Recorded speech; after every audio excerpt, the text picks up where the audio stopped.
There's a lot of information out there and it can be kind of confusing, but you can actually get 10,000 steps a day, but you may not be working at the level where you're getting the benefits that can reduce those health risks. And that's what this moderate and vigorous intensity exercise is going to do. And that's what we measure for Walk Kansas. Walk Kansas, a K-State Research and Extension Health Initiative, encourages people to be more physically active, eat more fruits and vegetables, and incorporate strength and relaxation exercises into their overall wellness program. The team-based program begins in March and continues into mid-May. Each 6-member team picks one of 3 challenges as a goal for the 8-week program. The first challenge requires each team member to get 2.5 hours of moderate to vigorous physical activity each week.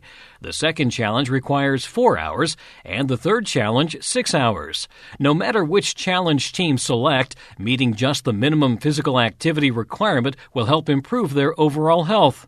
On today's Sound Living, taking small steps to improve your health. Sound Living is a weekly public affairs program produced by Research and Extension at Kansas State University. I'm Jeff Wichman. K-State Research and Extension Northeast Area Family and Consumer Sciences Specialist Sharolyn Jackson serves as the state coordinator of Walk Kansas. She says this year's program begins on March 18th and continues through May 12th. That's right. We are getting geared up again for another great Walk Kansas year. And also the Walk Kansas 5K for the Fight is May 5.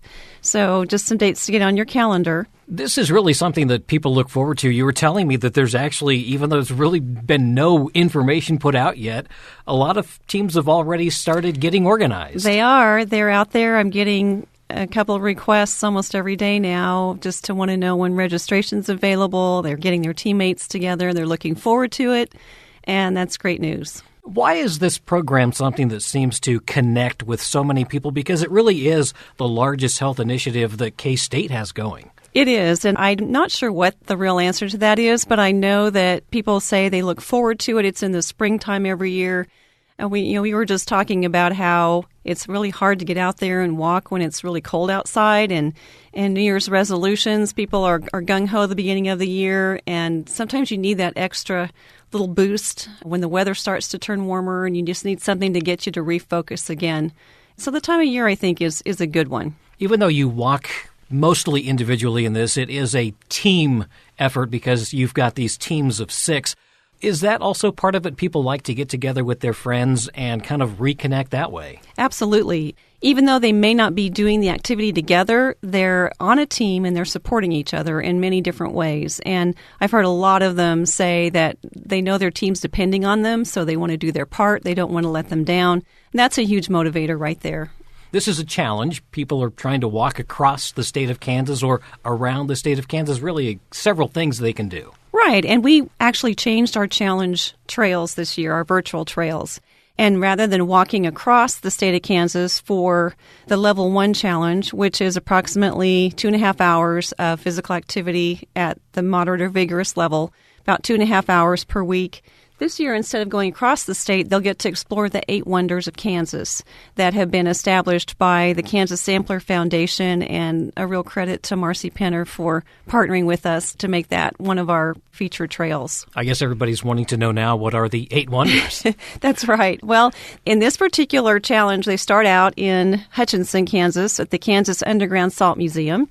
They move on to the Tallgrass Prairie National Reserve in Chase County, then to the Dwight D. Eisenhower Presidential Library in Abilene, then back to Hutchinson for the Kansas Cosmosphere and Space Center, on to Greensburg to see the Big Well, and then to Barton and Stafford County for Cheyenne Bottoms and Quivira National Wildlife Refuge, then to Victoria at the St. Fidelis Church, and then the end at Castle Rock and Monument Rocks in Gove County. And so it takes them on kind of a winding trail, hitting these highlights. And along the way, they'll learn more. There are several stops between each point that they can unlock with their team as they progress. And each one of those stops will include more information about that particular wonder. So is this all online then? How is this working? It's online, and so you register for one of 3 challenges based on how much activity you want to do. So that's Challenge 1. Challenge 2 is the same trail as it was last year. It kind of goes what I call cross-country, starting up in the northeast area from Troy and then meandering down to Elkhart. And then Challenge 3 is another new challenge trail this year, and it's a virtual trail that starts in the Little Balkans area down in southeast Kansas, and it winds around all over the southeast part of the state and ends up in Nicodemus. And that one requires 6 hours of activity. The Challenge 2 requires 4. So depending on how much your team wants to do, how hard you want to work, and how much you want to challenge yourself, you can choose from those 3 trails. And the 2.5 is really the recommended minimum. That's the minimum. That's what's established through the physical activity guidelines for Americans. You talked about that moderate to vigorous. How do we define that? Well, moderate is at a pace when you're walking or being active at a pace where you can barely carry on a conversation with another person. And vigorous is just a little bit more than that. You can probably say a few words, but saying a sentence is going to be pretty tough. And so we want you to get roughly 30 minutes, 5 days a week of that type of activity, and it needs to be at least 10 consecutive minutes. There's a lot of information out there, and it can be kind of confusing, but you can actually get 10,000 steps a day, but you may not be working at the level where you're getting the benefits that can reduce those health risks. And that's what this moderate and vigorous intensity exercise is going to do. And that's what we measure for Walk Kansas. A lot of times we think that we're moving more than we are. And I think we also know that some of the devices that are tracking your steps aren't always super accurate. If you go to a basketball game, you may get a lot of steps even though you didn't actually move. Right. I've had mine vibrate that I've reached a certain amount, and I've been standing there and just clapping for the basketball team. They're great, though, to help motivate people to be more active, but they're not always realistic. And so that's why we still continue to follow this guideline of minutes.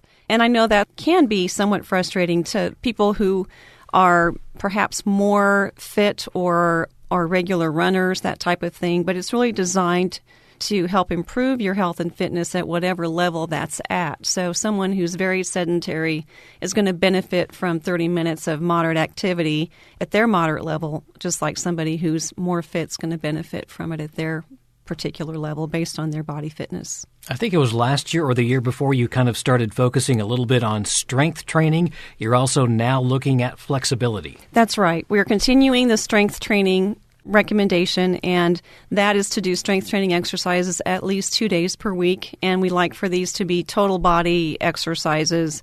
And so if you're alternating, let's say you're doing upper body one day and you can do lower body another day, then you'll need to get 4 days of strengthening exercises in. But if you do total body strengthening, then 2 days per week.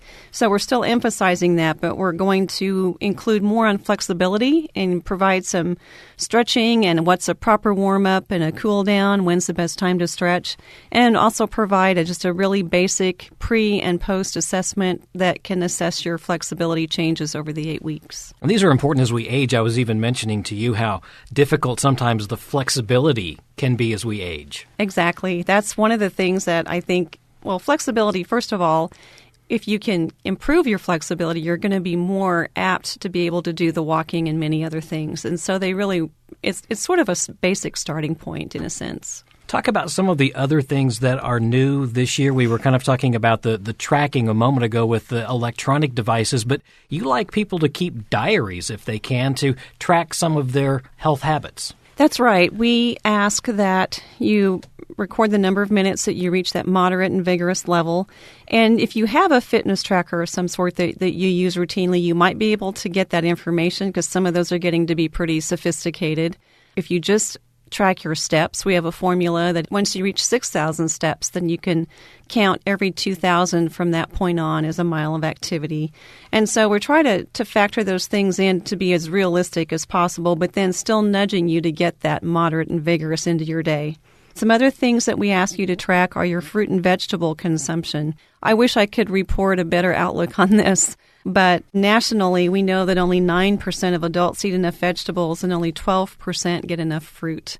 And that's a really disturbing statistic to many of us. We know that the Walk Kansas participants are really making great progress on this. We really want that to stay as a lifelong habit and not just an 8-week habit. I know. I try and try and try. I do pretty well with the fruit, but for some reason the vegetables never quite kick in.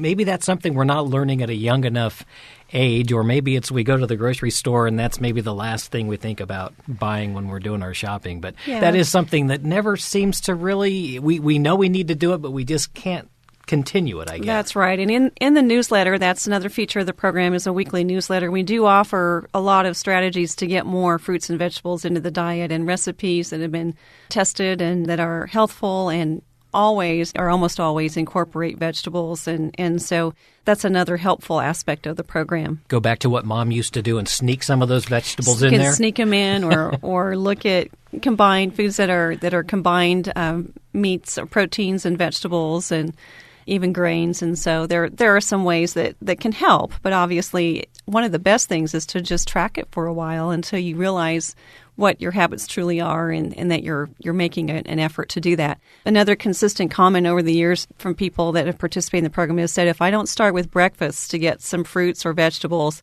I'm not going to make it the rest of the day. So, start your day out that way and have some at every meal. The entire program is set up to make some lifestyle changes, and as you start eating those fruits and vegetables, you start to move into the season where those become very readily available and much cheaper. Exactly. We have a section on our website that's all on seasonal eating.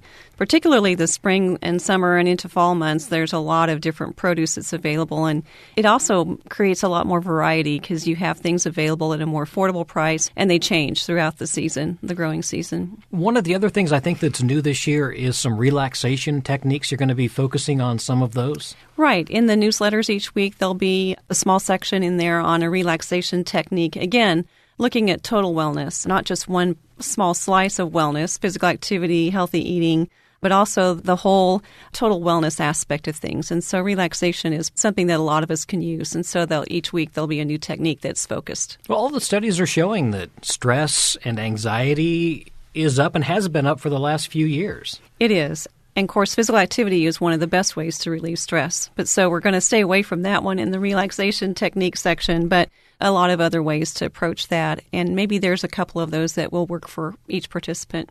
This is a program that has had a lot of success stories over the years. One that I want to mention just briefly is Marge Neely. She passed away recently, and she was someone who was just very into this program. She certainly was. Marge was definitely passionate about healthy living, and she was passionate about Walk Kansas.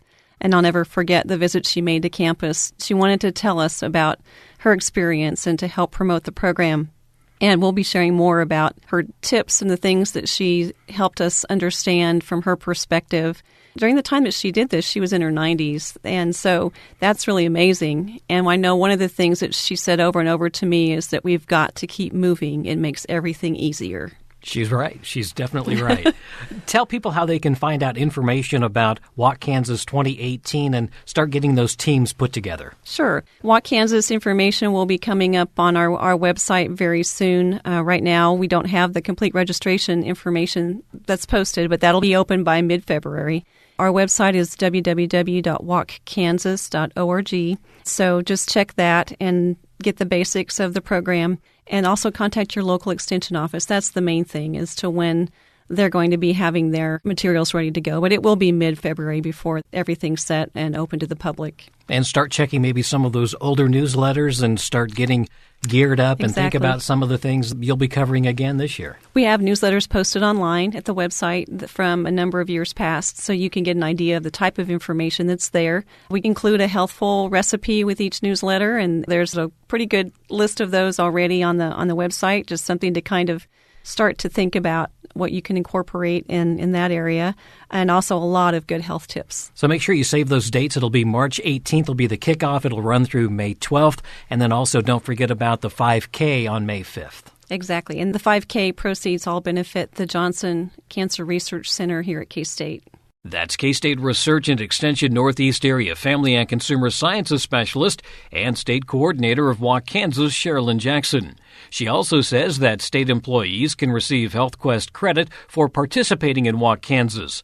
Again, this year's challenge starts on March 18th and runs through May 12th. For more information on Walk Kansas, including registration information, contact the county or district extension office in your area or visit www.walkkansas.org. walkkansas.org. Sound Living is a weekly public affairs program produced by Research and Extension at Kansas State University. I'm Jeff Wichman, and this is the K-State Radio Network.